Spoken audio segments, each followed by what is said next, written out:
கோவிலுக்கு போயிட்டு வரும்போது, நம்ம மல்லி அரவிந்த பார்த்து பேசிட்டு வந்திருக்காங்க. இந்த மாரி வந்து வீட்ல நடந்துகிட்டு இருக்கு. எனக்கு என்ன பண்றது? ஏது பண்றது? அப்படின்னு ஒண்ணுமே புரியல. அதே மாதிரி அதாவது ரேணுகா அப்படின்ற பேர்ல வந்து இந்த சுடர் ரொம்ப ஓவரா ஆட்டம் போட்டுட்டு இருக்கா, அப்படின்ற மாரி வந்து சொல்லி, அப்போ அரவிந்த் வந்து கேட்குறாங்க, மல்லி நீங்க என்ன சொல்றீங்க? அதாவது இத்தன நாளா ரேணுகா அப்படின்ற மாரி நெனச்சுக்கிட்டு தானே நம்ம எல்லாருமே இருந்துட்டு இருந்தோம். இப்ப எப்படி அவங்கள ரேணுகா இல்ல அப்படின்ற மாரி சொல்றீங்க? அப்படின்ற மாரி கேட்கும்போது, கடைசியில அரவிந்த் கிட்ட நெறைய விஷயங்கள ஷேர் பண்ணியிருக்காங்க. அதாவது இங்க இருக்கக்கூடியது உண்மையிலேயே ரேணுகா கிடையாது. அவ சுடர். ஆனா அவ எதுக்காக வந்திருக்கா? என்ன ஏது? அவ எங்கிருந்து வந்திருக்கா? அவ பின்னாடி பேக்ரவுண்ட் என்ன இருக்கு? இப்படின்றத எல்லாத்தையுமே வந்து கண்டுபிடிக்கணும். ரகு அப்படிங்கிறவன் ஒருத்தன் இருக்கான் அப்படின்ற மாரி வந்து சொல்லியிருக்காங்க. அதுக்கப்புறம் தான் வந்து நம்ம அரவிந்த் இருந்துட்டு, அதாவது மல்லி நீங்க எத பத்தியும் கவலைப்படாதீங்க. கண்டிப்பா அதாவது நீங்களும், விஜயும் சேர்ந்து இருக்கிறத யாராலயுமே தடுக்க முடியாது. யாரா இருந்தாலுமே சரி, கண்டிப்பா வந்து அந்த ஒரு விஷயத்துல அ அந்த கடவுளே வந்தாலுமே சரி, நீங்க 2 பேரும் தான் வந்து ஜோடி. நீங்க 2 பேரும் வந்து நல்லா இருக்கணும். அந்த ஒரு விஷயத்துக்கு வழிவகுப்பாங்க அப்படின்ற மாரி வந்து சொல்லிட்டு இருந்தாங்க. அப்பதான் வந்து அ நம்ம அரவிந்த் அப்படி சொல்லிட்டு போனாரா, அடுத்ததா கடைசியில நம்ம விஜய், மல்லி, அதுக்கப்புறம் வெண்பா இவங்க எல்லாரையுமே கூப்பிட்டு வந்து, உண்மையிலேயே இங்க இருக்கக்கூடியது ரேணுகா கிடையாது அப்படின்ற மாரி வந்து சொல்லி, அடுத்தடுத்த விஷயத்த சொல்ல ஆரம்பிச்சுறாங்க.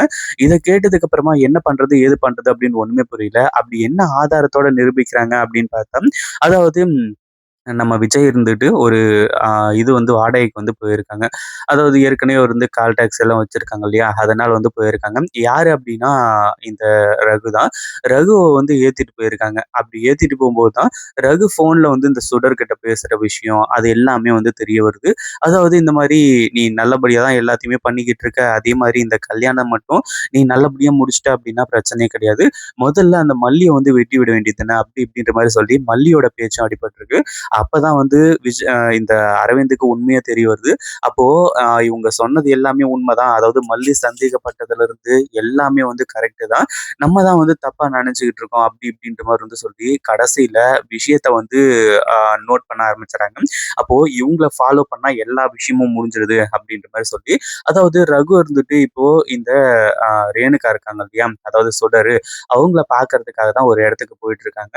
அந்த ஒரு டைம்ல தான் இப்போ நம்ம அரவிந்த் அங்க நடக்கிறது எல்லாத்தையுமே வீடியோ எடுக்க ஆரம்பிச்சுறாங்க. உண்மையிலேயே இந்த சுடர் யாரு? அடுத்ததா நம்ம மல்லி சந்தேகப்பட்ட மாரி சுடர் பார்க்கறதுக்காக வர அந்த ரகு யாரு? அப்படின்றது எல்லாத்தையுமே கண்டுபிடிக்கிறாங்க. அதாவது இங்க இருக்கிறது வந்து போலியான ரேணுகா அப்படின்ற விஷயத்த கண்டுபிடிச்சாலே போதும். அடுத்தடுத்து எல்லாமே நல்லபடியா நடக்கும். அப்படிதான் இப்போ அடுத்தடுத்து எல்லாமே சூப்பரா நடக்குது. கடைசியில என்ன ஆச்சு அப்படின்னு பார்த்தா நம்ம அரவிந்த் இருந்துட்டு எல்லா ஆதாரங்களையும் கொண்டு வந்து விஜய் கிட்ட காட்டி, விஜய் மிகப்பெரிய ஒரு அதிர்ச்சியாகி, இப்போ இந்த சுடர பத்தின ரகசியங்கள கண்டுபிடிக்க போறாரு. இந்த வீடியோ புடிச்சிருந்தா லைக் பண்ணுங்க, ஷேர் பண்ணுங்க. இப்பதான் நம்ம சேனலுக்கு ஃபர்ஸ்ட் டைம் வரீங்க அப்படின்னா, கீழ இருக்க சப்ஸ்கிரைப் பட்டன பிரஸ் பண்ணிக்கோங்க.